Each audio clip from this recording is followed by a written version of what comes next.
Cushion of safety. After your vehicle inspection, you are ready to begin your trip. Of course, first put on your safety belt. Not only will it keep you behind the wheel so you can maintain better control, but also it will reduce the likelihood of a serious injury in the event of a collision, allowing you to help your passengers as necessary. One of the main ingredients in collision-free driving is managing the space around your vehicle, whether you are in congested or less traveled areas. We will refer to this space as your cushion of safety. It's an area around your vehicle that you should try to keep free of other vehicles and pedestrians. This cushion of safety area should move with you as you drive down the road. Try to keep this space in your mind as you drive. When a vehicle or pedestrian enters your space, either adjust your speed or adjust your position by changing lanes to clear the area. You can see why this is called a cushion of safety. There are several key areas that make up this cushion. They are: 1. Your following distance behind the vehicle ahead. 2. The distance between you and any vehicle behind. And 3. The area to either side of your vehicle. Let's take a closer look at these 3 areas. The first area is the one you create by maintaining a safe following distance. How much following distance is needed to be safe? To answer, let's first look at why you need this space in front. Of course, you need some space to allow you to react if the driver ahead suddenly brakes. In addition, as a defensive driver, you will frequently be taking your eyes off the road ahead for brief moments to monitor the areas around you, for example, when you check your mirrors. If the driver in front of you were to stop abruptly while you were looking in one of your mirrors, you would close some of the gap between you and the vehicle in front before you even started to brake.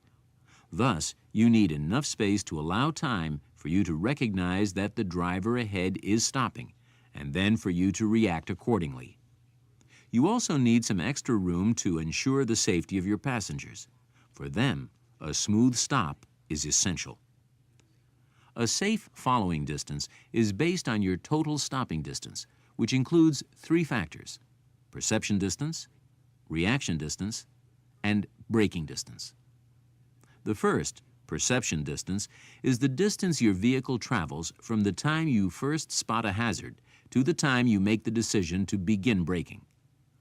The second, reaction distance, is the distance your vehicle travels from the time you decide to brake until the time you actually begin braking. Average reaction time is approximately 3/4 of a second. A good technique to reduce your reaction distance and put yourself on ready alert when you spot a problem is to cover the brake, not braking, but moving your foot from the accelerator to over the brake. By doing this, you are intent on the conditions around you. Your vehicle is gradually slowing, and you are ready to brake immediately if necessary. The last factor, braking distance, is the distance your van travels once the brakes are applied until it comes to a stop. A safe following distance is a distance that is greater than your total stopping distance. This distance will give you enough space to bring your vehicle to a stop without colliding with the vehicle ahead. When you are traveling under 40 miles per hour in ideal conditions, you should try to keep at least a 4-second following distance.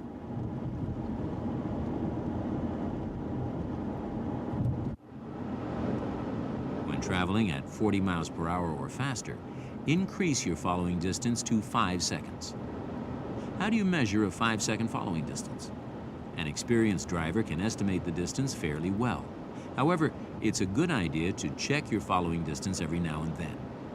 Start when the vehicle in front passes a fixed object, such as the overpass ahead. As the vehicle passes under the overpass, begin counting.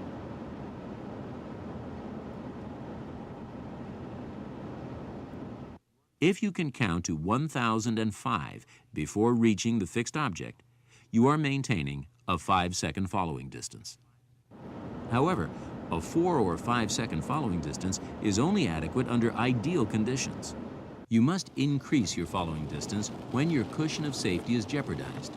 such as when driving in adverse weather conditions. Anytime driving conditions are not ideal.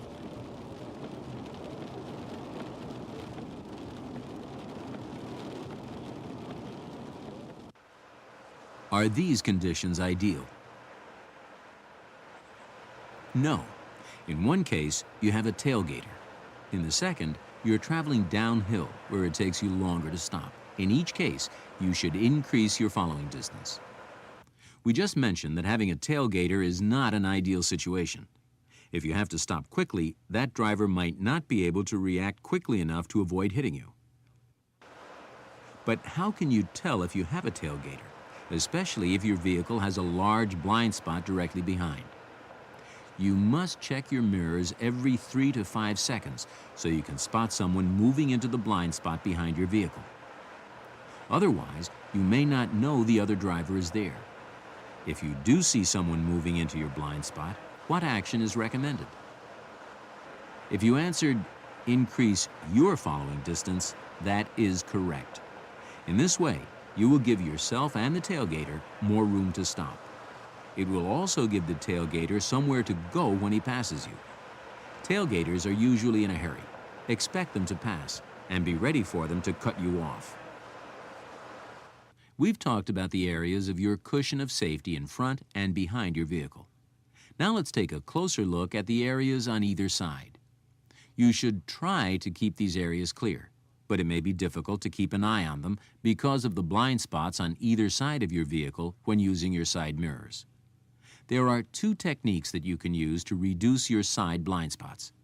First, when scanning in your mirrors, lean in your seat to change your sight angle. By leaning as you check, you have substantially reduced the blind spot areas. In addition, turn your head when checking to either side of your vehicle. This quick glance will cover the area that you miss in your mirrors. However, don't forget that your vision to the right may be partially obstructed by equipment or passengers. Why are the areas along the sides of your vehicle so important? Look at this collision diagram and listen to the driver's description of what happened. I had been driving on the highway in this position for several minutes, maintaining a good following distance. Suddenly, the car on my left cut right in front of me. I hit him before I could do anything. The driver said that the car in front of him hit the brakes and he didn't see me. He said he pulled right to avoid hitting the car in front of him. Do you think the van driver could have prevented the collision?